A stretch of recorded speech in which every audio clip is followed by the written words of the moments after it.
Maroc, la marche verte. Verte parce que le vert est la couleur de l'étoile sur le drapeau rouge marocain. C'était la couleur préférée du prophète Mahomet. Et parce que cette marche est aussi une marche sainte. Du moins, c'est ce qu'on leur a dit aux Marocains quand on leur a demandé d'aller récupérer les arpents de sable colonisés par l'Espagne, le Sahara occidental, au cours d'une marche sans précédent dans l'histoire moderne.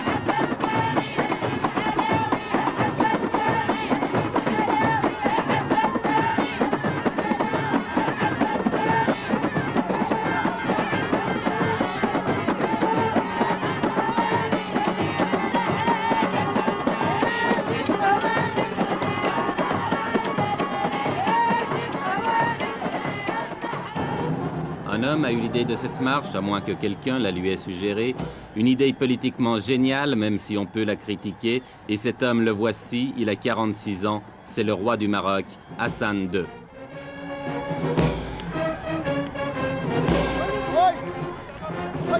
Avec la marche verte, Hassan II espère gagner sur tous les plans, faire oublier les problèmes intérieurs, se réconcilier avec son opposition, même de gauche, et surtout ressouder le peuple marocain dans un immense élan de nationalisme. On dit qu'il joue sa couronne dans cette opération et c'est vrai qu'elle n'est pas sans risque. La tension dans cette région du Maghreb est montée dangereusement et justement, le secrétaire général des Nations Unies, M. Kurt Waldheim, était venu ce jour-là pour en discuter avec le roi.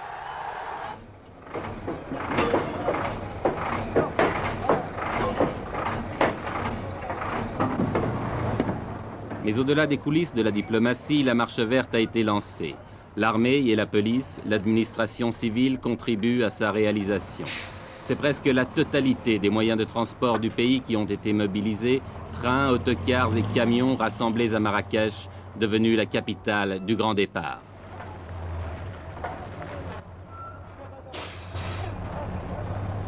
Pourtant, on ne peut s'empêcher de penser que c'est aussi la marche des gueux. La marche des paysans pauvres et illettrés, des chômeurs, des petites gens, de toute cette masse humaine qui obéit docilement à tous les mots d'ordre qui viennent d'en haut.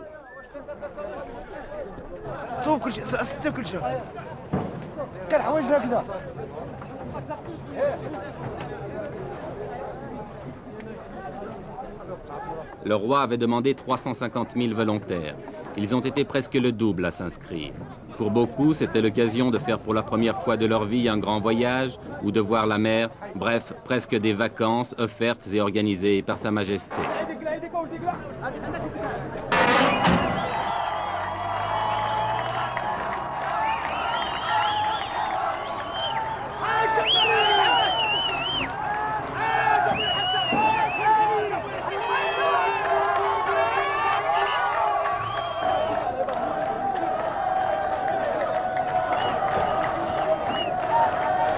À Marrakech, depuis 15 jours, chaque départ de convoi donne lieu à des scènes de ce genre, et il en part plusieurs chaque jour.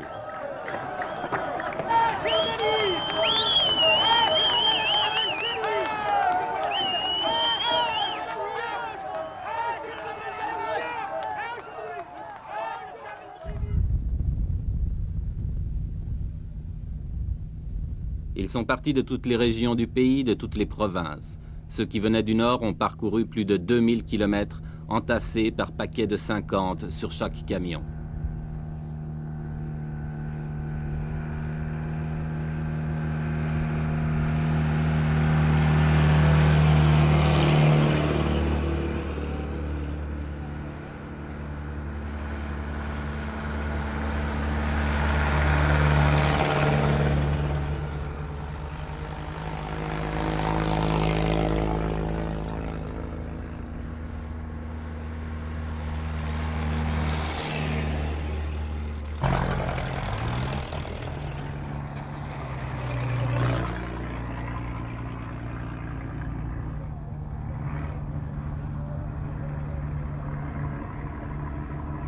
1000, 1500, 2000 kilomètres de soleil et de poussière, de chaleur et de soif, de fatigue.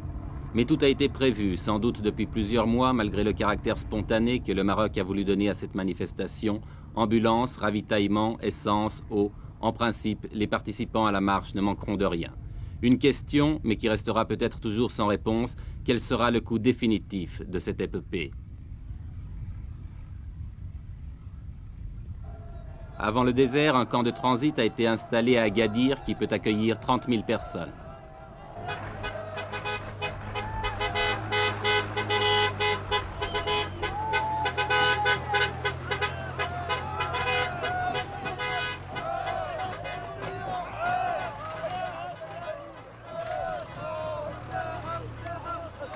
Vous venez d'où? De la province de Taza. C'est à combien de kilomètres d'ici? D'ici à peu près dans les 700 km. 700 à 800. Il y a combien de personnes qui sont venues de cette province? 10 000 personnes.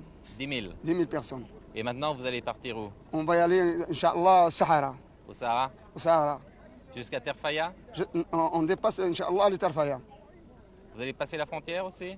Après le discours de Sa Majesté, on va, Inch'Allah, jusqu'à la capitale, l'Ayoun. Vous allez traverser à l'Ayoun? Oui. Sahara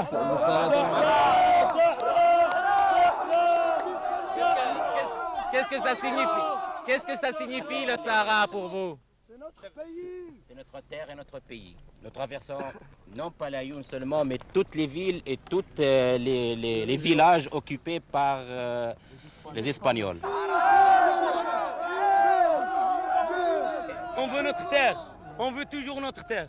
On veut notre terre jusqu'à la mort. Notre terre, c'est toute notre vie. C'est notre terre, ça y est. Vive le roi Hassan II! Vive le roi Hassan II! Vive le roi Hassan II! Vive le roi Hassan II! Vive le roi! Vive le roi Hassan II! Vive le roi Hassan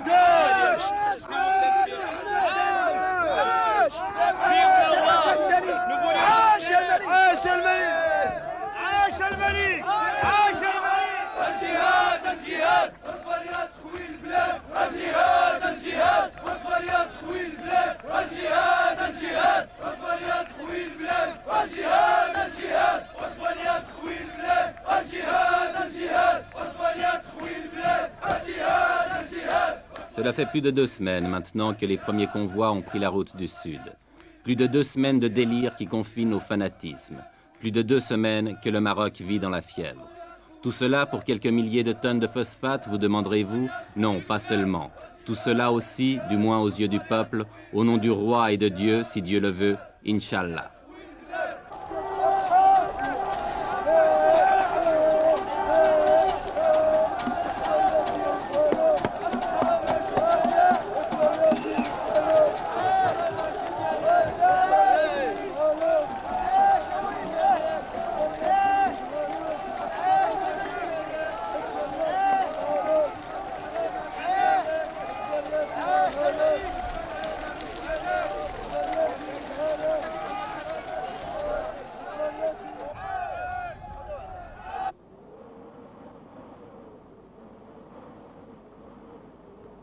« 350 000 personnes lancées dans le désert, affrontant les vents de sable, reconnaissons que cela ne s'était jamais vu. En deçà des considérations politiques qu'elle peut inspirer, la Marche verte offre le spectacle hallucinant d'une nation jetée dans l'aventure. Folie ou coup de bluff, impérialisme ou nationalisme, je l'ignore. Mais regardez ces images.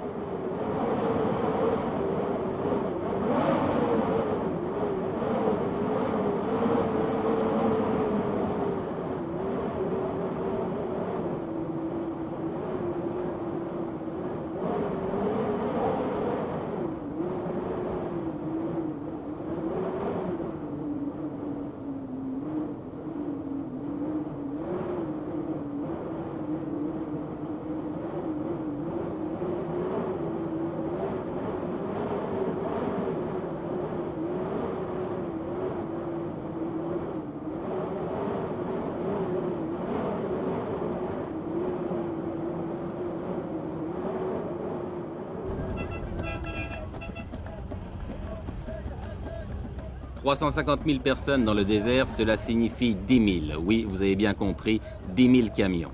En une journée, ce sont 5 convois comme celui-ci que nous avons rencontré sur la route. Par mesure de sécurité et pour éviter un trop grand désordre, tous les arrêts s'effectuent en dehors des localités.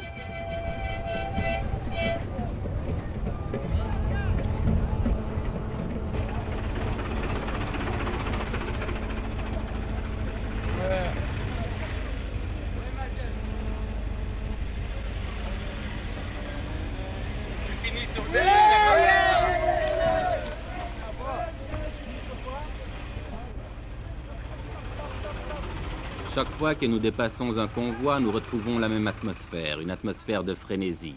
Et chaque fois aussi que nous interrogeons les gens, ils nous font les mêmes réponses. Écoutez.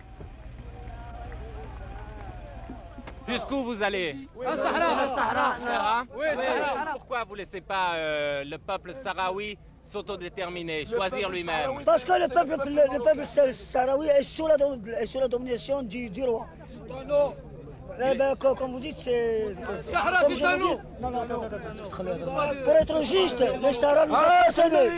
Et les Sahraouis, ce sont des Marocains pour vous? Oui, c'est ça.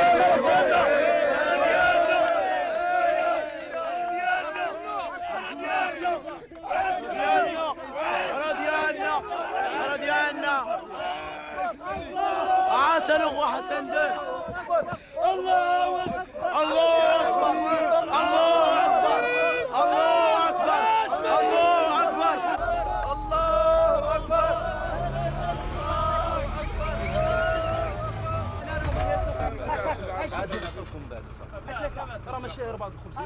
Tout le long du voyage, les vivres sont assurés. On distribue les miches de pain à la lancée, mais en proportion calculée, un pain pour 4 hommes. Le convoi se ravitaille donc, puis reprend la route.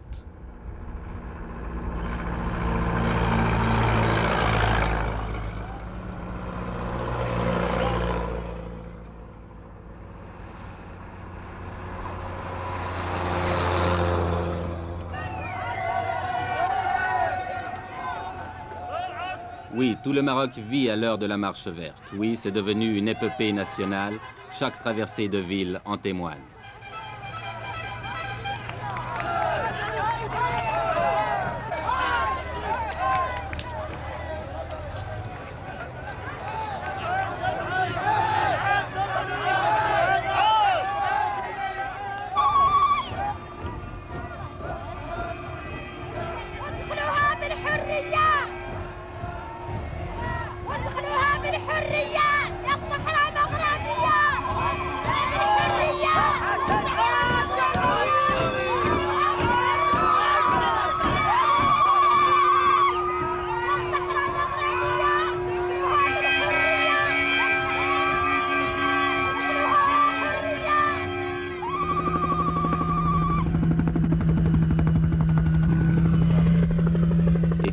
C'est l'arrivée à l'extrême sud du Maroc, à côté d'une petite bourgade perdue dans le désert, où avait atterri autrefois l'avion de Saint-Exupéry, Tarfaya.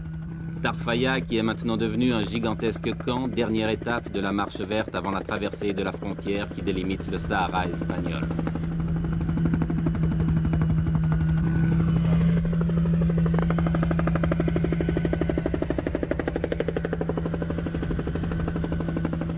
Dans ces alignements de tentes et de camions, on s'est installé province par province.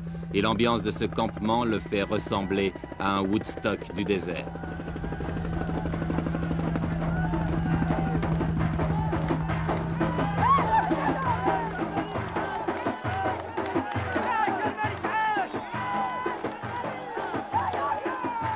Car c'est tous les jours la fête, organisée ou pas. Ici, c'est la fête parce que le Khaïd, le maire de Tarfaya, est venu rendre visite à ses innombrables voisins. Lui, qui vivait seul ou presque dans son bled oublié au fond des sables, que doit-il penser de ce fantastique rassemblement ?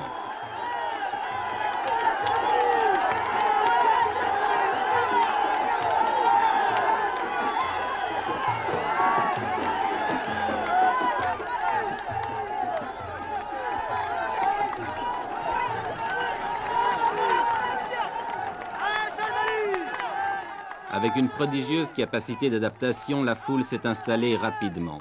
On a nettoyé le sol des cailloux pour en faire des clôtures, on a dressé des tentes de fortune, et il ne reste plus qu'à tuer le temps en attendant l'ordre du roi pour se remettre en marche vers les terres spoliées.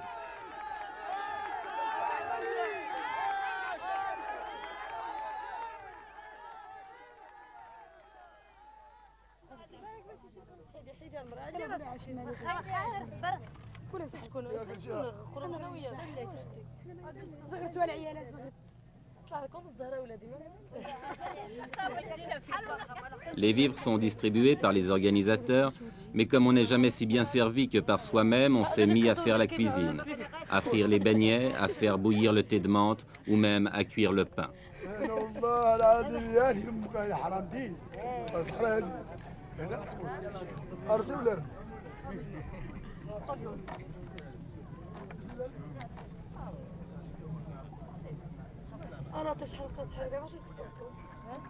Ici et là, les 1001 petites occupations de la vie quotidienne.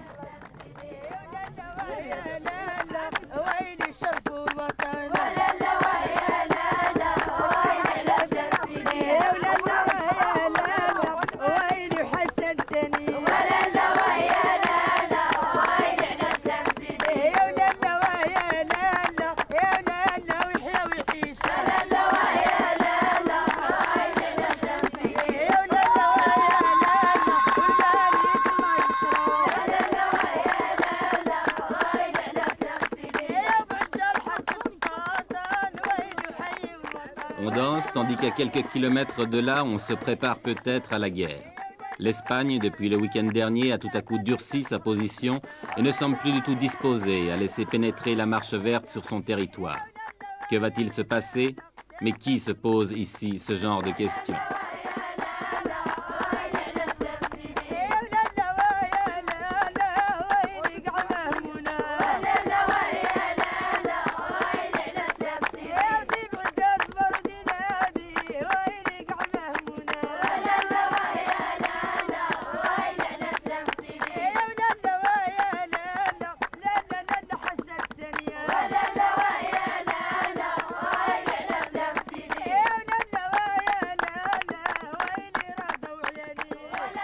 La marche verte n'a pas encore franchi la frontière, mais on ne voit pas comment elle pourrait maintenant s'arrêter, car ce qui est sûr, c'est qu'elle a dépassé le point de non-retour.